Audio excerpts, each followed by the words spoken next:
For decades, women in Kenya have been fighting the good fight to see them included on the decision-making table. The new constitution gave a new ray of hope to their good fight. Kenya's position with regard to gender equality is enshrined in our constitution, and it is therefore central to our government's development agenda, and my administration is devoted to an inclusive model that leaves absolutely nobody behind. This assurance by President Uhuru Kenyatta during the Women Deliver Conference in Vancouver, Canada, was evidence of his commitment to ensuring that women were included on the decision-making table. Since becoming president in 2013, President Uhuru Kenyatta has been a champion of gender equality and women empowerment in different aspects. I personally have deliberately undertaken initiatives aimed at promoting gender equality and empowerment of women and girls as set out in Kenya's development blueprint, which we refer to as our Vision 2030. I, Cicely Kanini Kariuki, having been appointed a Cabinet Secretary of the Government of Kenya, do swear that I will at all times be faithful to the Republic of Kenya. Gender equality and women empowerment is at the core of national development. Leading by example, His Excellency the President went ahead and appointed 6 women in his first cabinet in 2013. They were Rachel Omamo, Charity Ngelo, Amina Mohammed, Anne Waiguru, Judy Wahungu, and Phyllis Kandiye, a bold statement in Kenya's history. In his second term, President Kenyatta increased the number of female cabinet secretaries to 7. They are Rachel Omamo, Margaret Kobia, Monica Juma, Betty Maina, Farida Karonei, Amina Mohammed, as well as Cicely Kariuki, who recently resigned to try her hand in politics. She is vying for the top job in the county of Nyandarua. Charity Ngilu and Anne Waiguru, who served as cabinet secretaries in the first term, are sitting governors and are intentional about defending their posts for a second term. We gave women, for the first time in the history of Kenya, an opportunity to serve not just in government, but in positions that traditionally were never held by women. We had a woman Minister of Defense. We had a woman in charge of the public service. We had a woman in charge of foreign affairs, a woman in charge of health. As a result of that, in my second term, 2 of those women were actually elected governors in their respective states because people saw the capacity and the ability of these people. So I think the first and most important thing is opportunity. When I was appointed Cabinet Secretary, Minister of Public Service, Youth and Gender, I was elated. I really felt very pleased with that appointment, and I felt honored, and the President and kind of recognized my handwork in the public service. The first sense was a sense of surprise, pleasant surprise, I think, but also a deep sense of gratitude and a sense of reaffirmation from His Excellency the President, you know, and that was then followed very quickly by a deep sense of responsibility. I was quite shocked, and the last thing I expected was to go to the Ministry of Defense. That is an area of government that I was not familiar with at all. I felt quite honored and privileged and excited as well to be one of those who were appointed then. And that's the same reaction I had. In the beginning of 2020, I was appointed to the cabinet alongside Senator Mutahi Kagwe. I, Zainab Wanjiru Abdallah Hussein, Dr. Margaret Wabuda Mwakima, being called upon to exercise the functions of Principal Secretary. President Kenyatta did not stop there.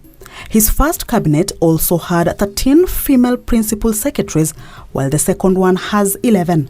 This is in addition to 11 female chief administrative secretaries currently. On leadership, women comprise 33% of my cabinet and command strategic positions. Women are also heading critical parliamentary committees, and we are making steady progress in the judiciary, where women comprise 28.6% of the Supreme Court, 36.8% of our Court of Appeal, and 48.8% of our High Court, and 53.5% of our magistrates. President Kenyatta remains a president of many firsts. The presidential action promotes enhanced operational efficiency. Under his leadership, Kenya got the first female State House spokesperson and head of the President's Strategic Communication Unit, PSCU.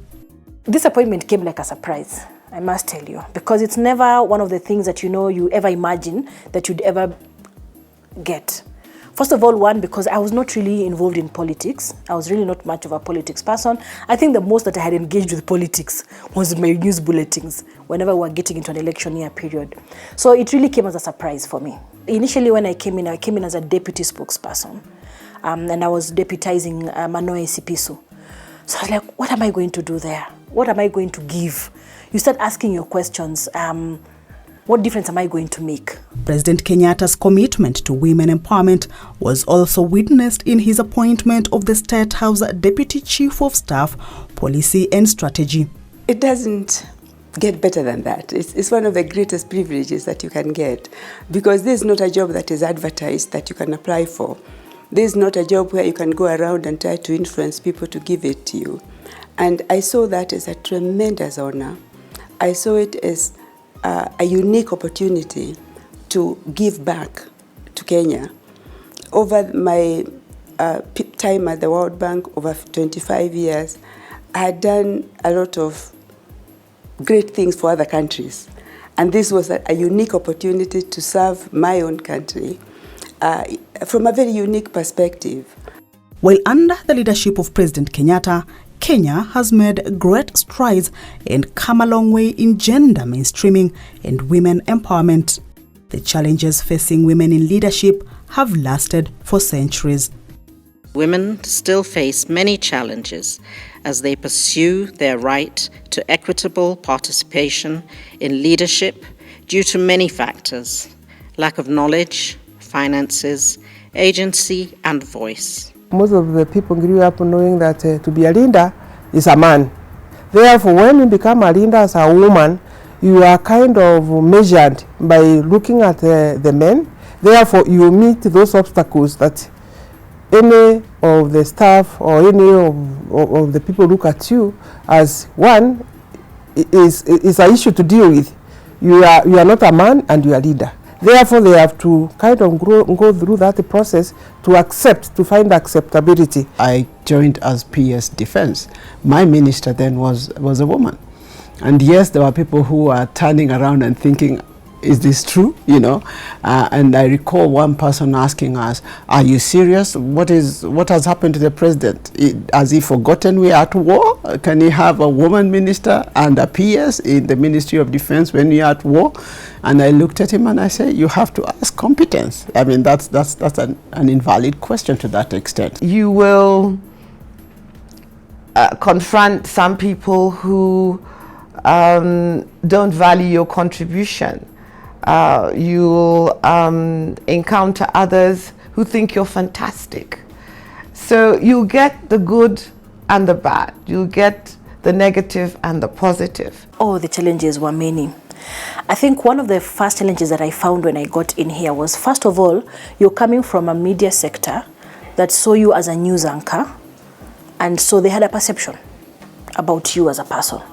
Because basically the people who are thinking I was your editor, the people who are thinking why you, most of it actually, the backlash and the backlog and the stress actually came from the industry that I came from. Because they were not really embracive, I guess, because of course they were thinking, why her in the first place? So that was one of the challenges, to figure out how then do we integrate with each other and how well do we now begin to work with one another. Because whether I liked it or not, I had to interact with that particular sector. So one of the things I did is just come up with a plan on how to be able to work with them without having to without having to really, what do you call, step on each other's toes? In my case, it was even more tricky because I'd been out for 25 years. Very few people knew me. I sort of just came and got dropped into State House. And it took a while for some individuals to understand what exactly is she doing here. Despite many challenges you may be facing, you have decided to choose progress. And this has been encouraging because this is the same progress that Uhuru Kenyatta has promised us, because he cares about our welfare. He wants more women to have access to leadership opportunities and resources. He wants more women to be financially independent so that you can have better control of your life, of your children's future, of your family's future. It may not be a walk in the park for many women leaders of this great nation, but many have risen above these challenges and strived to deliver on their mandate. My first service as a cabinet secretary was in the Ministry of Foreign Affairs. I had served there as a PS for 2 years, so I understood the ministry well. But even before then, I had served as this country's ambassador to Ethiopia and Djibouti, and as a permanent representative to the African Union and IGAD and the UNECA. So the foreign affairs was an area I understood well, and that put me quite ahead in terms of just managing and providing guidance as far as foreign policy was concerned. I had taken a lot of work to prepare the president in terms of his visioning of the foreign policy for his second term as a PS of Foreign Affairs. So I understood clearly what his vision was, what he wished to be achieved, and so it was a very good thing that my first appointment as a cabinet secretary was in foreign affairs. One of the things I think life has taught me many times in life is that when people push you, when people talk about you, when people say things about you, it's really an opportunity for you to grow better. So I did like the criticism that was coming because it only made me want to become a better person, especially because of this job. Because one thing, I knew I was here, not just as Kanze, but as a first female spokesperson. So I needed to be accountable to the female fraternity or to the women fraternity. I needed to make sure that I did not let them down. Throughout his tenure, President Kenyatta has remained steadfast to his own mantra of empowering women, thus putting Kenya on the right path of an inclusive society. I do not see any difference in the way he treats his staff, male or female, and also at all levels. He's the most unhierarchical leader that I have worked with. He basically respects individuals as individuals, irrespective of gender or rank. And he has walked the talk much, much more than perhaps we recognize. When you travel with him, more than half of his delegation is women. And I don't think he sits there to calculate how many women, how many men. It's just who does he need to do the job. And that's ultimately where we want to get with the gender debate, where it is not a numbers game. It is more a question of who is the best person to do the job, irrespective of their gender, irrespective of where they come from. It's one of the greatest gains that perhaps will outlive him. It will be an important part of his legacy, where you see the women in your team as just part of the boys, without either exaggerating the equality element and without underestimating the different strengths that we bring. He has made it so natural that people don't think about it.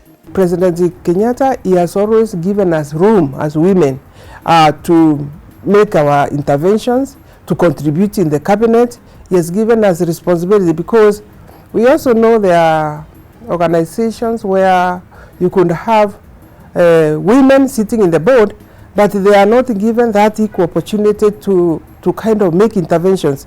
They are also left free to run their ministries without interferences, and I think, to me, I really commend His Excellency the President for supporting women who are in leadership. If you look at the roles President Kenyatta gave women in the two cabinets we've had during the Jubilee administration.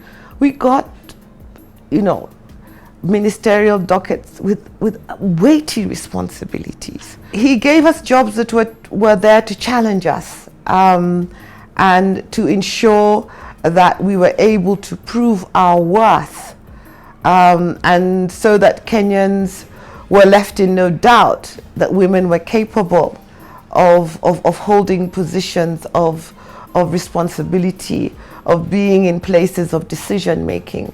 And I think that same attitude is replicated in the many CASs that were appointed that were women. There are many women ambassadors, for instance, within the Ministry of Foreign Affairs. President Kenyatta's record has been outstanding in that regard. His celebration of women leaders and his appointment is really a very good signal to other people in the continent, and also leaders that will come after him in Kenya. He's very affirming, and I think that has gone a long way in showing the country the capacity of women in leadership, because there's just a large number of us now. Definitely, President Uhuru Kenyatta has put us on the map, has put us on the right track in terms of accepting the leadership of women and in terms of believing in the woman as a game changer. I believe we are on the right track, because I don't think we ever imagined we'd have a cabinet with women as it is right now. I don't think we ever imagined that women would hold special and big dockets that they are holding right now, and have gone an extra mile to make a very big difference in these ministries. They've been trailblazers.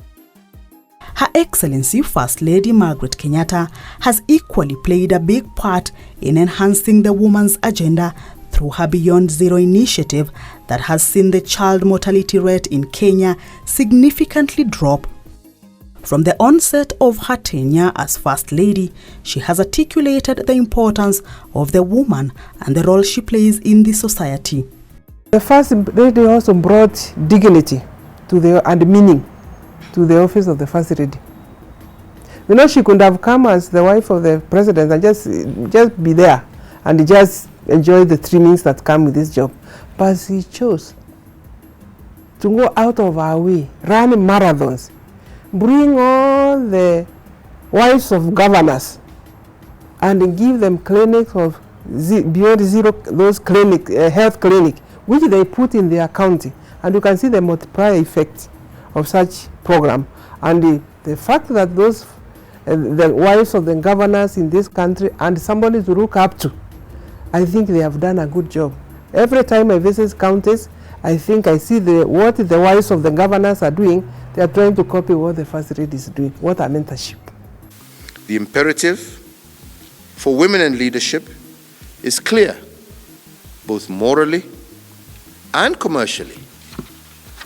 When women are equitably represented in leadership roles, there are greater returns on invested capital, equity, and sales, and an enhanced emphasis on values, ethics, building relationships, direction, control, external orientation, accountability, and innovation.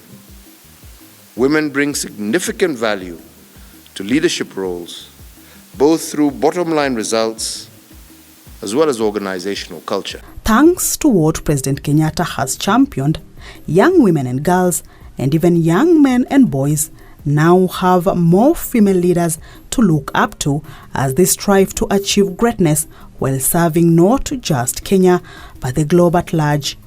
If there's one message I would like to give to young people, particularly young women, don't worry about tomorrow.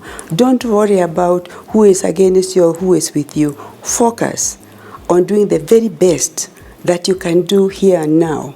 And that is what is going to set the pace for how far you can go. They say that attitude determines altitude. Your attitude defines how high you go. And that is very, very, very true. I would say first, lead where you are. Lead today. Practice. You're not going to be a good leader if you don't practice. Practice makes perfect. Practice makes permanent. So don't wait until you're a CS. Don't wait until you're head of some corporate entity. Lead now. Identify your talents. What are you good at? Where are your strengths? Where are your weaknesses? Accentuate your strengths and work on your weaknesses. And ensure that you deploy your talents effectively. You've got to be strategic, you know? You've got to be able to say, well, look, I'm good at this. Where can I deploy my talents? If there's one thing that President Uhuru Kenyatta has been very keen on, is to always say that you should never allow impediments stop you from achieving your dreams. That's the same message I'll give to every woman out there. Those who are aspiring to get into leadership, think about the kind of leadership you want to be, the kind of leader you want to be, and the kind of difference that you want to make, and begin doing those things now. For those who are aspiring to other positions, possibly even in the corporate world, the question is, what will be the difference that you will make? That has to begin with you internally as a person, making those decisions. And secondly, knowing that the world will not always embrace you. The position and the people you work around you will not always embrace you, but you cannot give up. We women were born for resilience. So you need to be resilient. You need to push forward. You need to push forth because the world awaits us. President Kenyatta often says, when you empower women, you empower an entire nation. It is for this reason that he launched the Trailblazer Initiative in 2018 that seeks to identify and honor Kenyan women whose heroic works contributed immensely to shaping Kenya.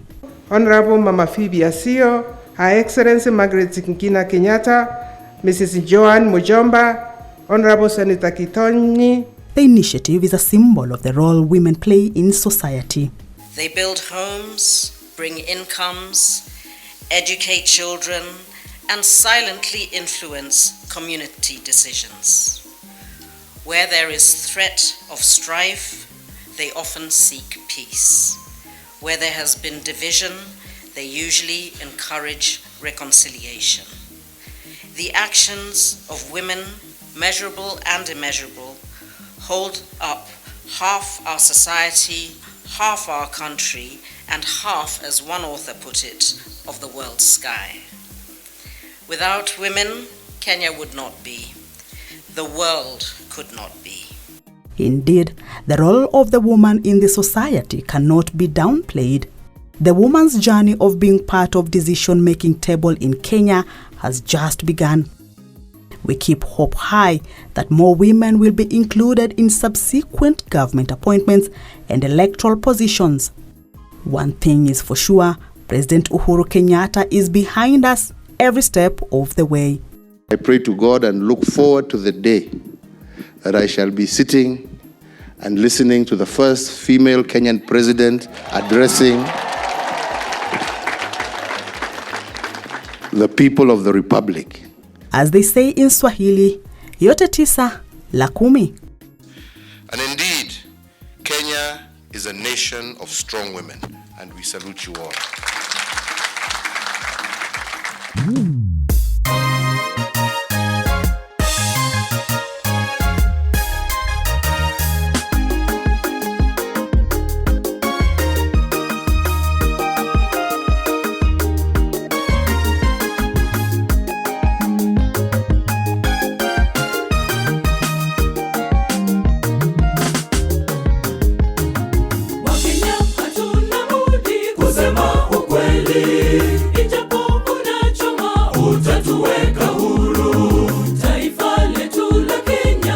Songa mbele tangu mwaka wa 2013. Wakenya hatuna budi kusema ukweli, ijapo unachoma utatuweka huru.